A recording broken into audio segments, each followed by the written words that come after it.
With today being the official start of winter, I started thinking about how much fun I had as a kid building snowmen.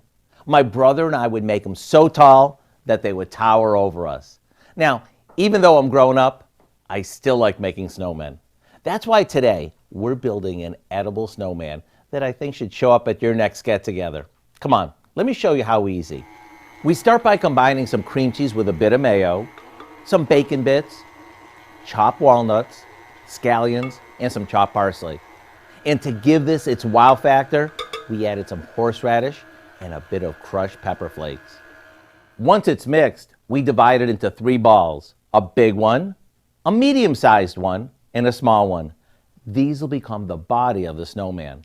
And to give our snowman some personality, we decorated with some olives for eyes, a carrot for the nose.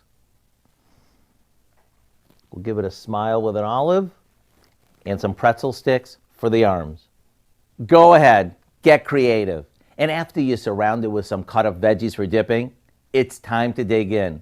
Not only is this adorable and a great conversation starter, it's pretty addictive too.